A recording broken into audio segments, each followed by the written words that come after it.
وَلَقَدْ يَسَّرْنَا الْقُرْآنَ لِلذِّكْرِ فَهَلْ مِن مُّدَّكِرٍ۔ السلام علیکم، امید ہے آپ سب لوگ ٹھیک ہوں گے۔ اب تک جو ہم نے دیکھا تھا انشاءاللہ اب وہ ریپیٹ ہونا شروع ہو جائیں گے۔ اب ہم مرکب سٹارٹ کرتے ہیں، اس کا حصہ اول ہے، یعنی اس کا آگے بھی کچھ پورشن آئے گا جسے ہم کمپاؤنڈ بھی کہتے ہیں، یعنی ایک اسم کسی دوسرے اسم کے ساتھ مل کر آئے گا تو ہم اسے کیا کہتے تھے؟ مرکب کہتے تھے، جو ہم کل اس کی ڈیفینیشن اور بیسک چیزیں دیکھ چکے ہیں۔ اب پہلے ہم مرکب توصیفی دیکھیں گے۔ اب یہ کیا تھا؟ مرکب ناقص کی پہلی قسم ہے جو ہم نے کل دیکھی تھی۔ یہاں پہ آپ نے وہ یاد کر لینی، اپنے دماغ میں بٹھا لینی۔ عطفی دیکھ چکے ہیں، اب توصیفی دیکھ رہے ہیں، پھر اس طرح سے ہم آگے موو کریں گے، صحیح ہے؟ اور ہم جملہ اسمیہ دیکھیں گے ہم اس کے بعد۔ خیر فی الحال ہم مرکب توصیفی کے اوپر فوکس کرتے ہیں۔ مرکب توصیفی کیا ہے؟ جب ایک اسم کسی دوسرے کی تعریف صفت کرتا ہے تو اسے کیا کہتے ہیں؟ اب یہاں پہ پڑھ لیجئے گا، کوئی بات آپ سے مس نہ ہو۔ تو جب ایک اسم یا ایک لفظ اگر جنرل کہا جائے کسی دوسرے کی تعریف کر رہا ہوگا تو ہم اسے کیا کہیں گے کہ یہ مرکب توصیفی ہے، نیک مرد، صحیح ہے؟ یہاں پہ نیک جو ہوگا وہ ہو گئی اس کی صفت، مرد جو ہوگا اس سے ہم کیا کہتے ہیں؟ موصوف، صحیح ہے؟ اب اردو اور انگلش میں کیا ہوتا ہے کہ گڈ بوائے، دیکھیے یہاں پہ صفت جو ہے وہ پہلے آ گئی ہے، لیکن عربک میں ایسا نہیں ہوتا۔ عربک میں اس کا الٹ ہوتا ہے۔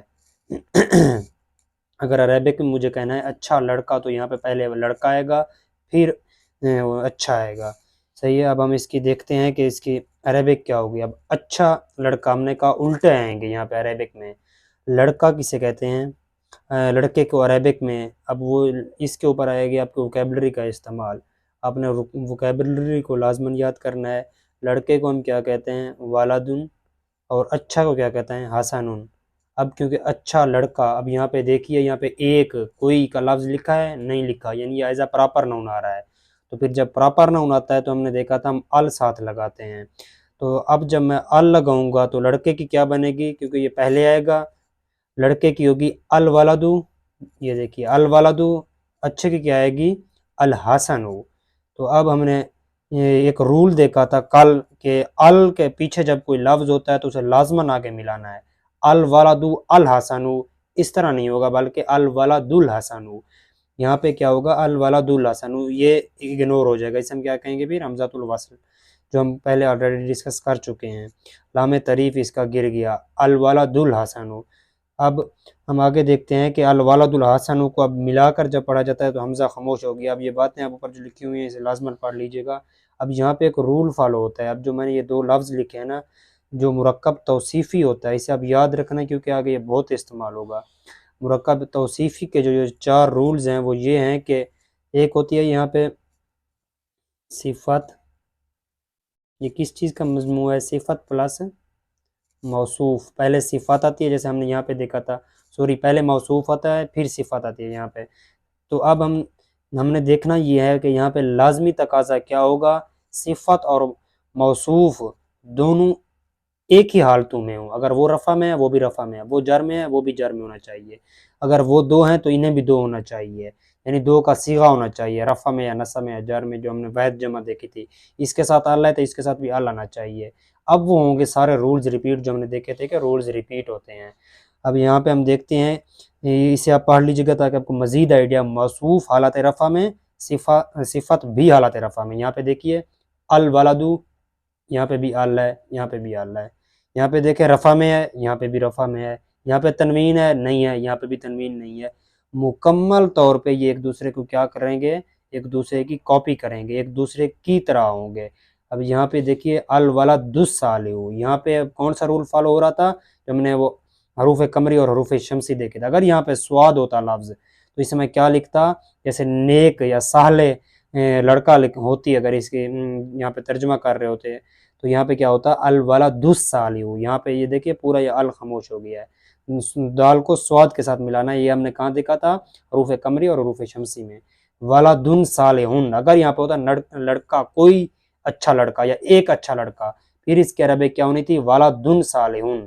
اس کا کیا مطلب ہے؟ کیونکہ وہ نکرہ ہے، ایز اے نکرہ آ رہا ہوگا۔ اب کیونکہ یہاں پہ کوئی یا ایک کا لفظ نہیں آیا ہے تو مجھے پتہ چل رہا ہے پراپر نون ہے۔ پراپر کے ساتھ کیا ہوتا ہے؟ ال ہوتا ہے۔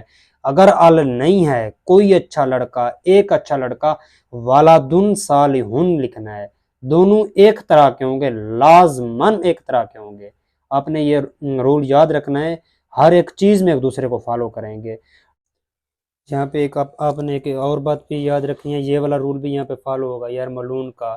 یرملون کا کیا تھا؟ ان میں سے کوئی بھی لفظ اگر کسی لفظ کے شروع میں آ جاتا ہے تو اگلا لفظ اس کے ساتھ ملا کے لکھا جائے گا۔ دیکھیں یرملون میں رے آتا ہے، وہاں پہ جی یہ ہے تو رے آیا ہے، تو لہٰذا اسے اس کے ساتھ ملا کے لکھنا ہے۔ اچھا ہم یہ جلدی سے اس کی مشق دیکھ لیتے ہیں۔ اب ہم جیسے ہم ایک ایک کی 36 شکلیں بناتے تھے، ایک ایک اسم کی، اب ہم 36 بنائیں گے کس کی؟ مرکب توصیفی کی۔ جتنا آپ کے پاس ٹائم ہو آپ اتنا ایزیلی کر لیجئے گا۔ اب کیونکہ یہاں پہ الگ الگ لفظ ہیں، خادمون صالحون، جب اسے میں ساتھ ملاؤں گا اس کا کیا ہوگا کہ نیک خادم۔ اب خادم پہلے آئے گا، موصوف پہلے آتا ہے، خادمون صالحون۔ اگر یہ ہوتا پراپر ناؤن، یعنی لکھا ہوتا نیک خادم، اگر صرف لکھا ہوتا نیک خادم تو پھر یہ پراپر ناؤن شمار ہوگا۔ اگر ہوگا ایک نیک خادم یا ہوگا کوئی نیک خادم تو پھر میں اس کی یہ کروں گا خادمون صالحون۔ تنوین شوئی کسے کرتا ہے؟ نکرہ کو۔ اب اس کی کیا ہوگی؟ اگر پراپر نون ہوتا ہے الخادم الصالح، یہاں پہ کون سا رول فالو ہو رہا ہے؟ حروف قمری اور حروف شمسی والا۔ اب اس کی پہلی فارم بتا دیتا ہوں تاکہ آپ کو آئیڈیا ہو جائے، خادمون صالحون، خادمن صالحن، خادمین صالحین، اس طرح سے آپ اسے آگے لیتے چلے جائیں گے۔ اب یہ الفاظ آپ دیکھ لیجئے تاکہ آپ کا ذخیرہ الفاظ میں اضافہ ہو۔ یہ یہاں پہ بھی کچھ اور الفاظ مانی ہیں، اسے بھی آپ دیکھ لیجئے گا۔ اب یہ اردو میں ترجمہ کریں، اسے بھی آپ دیکھ لیجئے گا۔ اب دیکھیں جہاں پہ ال لکھا ہوا ہے تو اس کے ساتھ آپ نے کوئی یا کچھ کا لفظ استعمال نہیں کرنا۔ لحم طریٌ، اب یہاں پہ کچھ تازہ گوشت آئے گا، صحیح ہے۔ صراط مستقیم، صراط مستقیم، ایک سیدھا رستہ، یا سیدھا رستہ آپ صرف نہیں لکھ سکتے، اس کے ساتھ اس طرح کا لفظ آپ کو اس لیے ایڈ کرنا ہوگا کیونکہ سامنے والے کو پتہ چلے یہ نکرہ ہے، ایک سیدھا رستہ، اس طرح سے آپ کر سکتے ہیں۔ تو باقیوں کو بھی آپ نے کرنا، اگر کوئی بھی کنفیوژن ہوتی ہے تو آپ مجھے لازمی میسیج کیجیے گا اور یہ سبمٹ بھی کرائیے گا۔ اب قرآنی آیات میں آپ نے کیا کرنا ہے؟ ان رولز کو دیکھنا ہے کہ قرآن میں جو جو آیا ہے کیا اس میں وہ رولز کس طرح سے استعمال ہو رہے ہیں۔ یہ ہیں قرآنی آیات، آپ نے اسے لازمی دیکھ لینا ہے۔ اب ان میں سے جس کا آپ کو معنی آتا ہے وہ بے شک آپ مجھے کر کے بھیج دیجیے گا، ورنہ آپ نے اس میں سے رولز دیکھنا ہے کہ قرآن میں کس طرح سے یہ رولز آ رہے ہیں۔ صحیح ہے، اللہ حافظ، شکریہ، ہم انشاءاللہ ملتے ہیں۔ ویڈیو تھوڑی سی لمبی ہو جاتی ہے کیونکہ آخری منٹ میں ہمیں یہ چیزیں دکھانی ہوتی ہیں، لہٰذا اللہ حافظ، شکریہ۔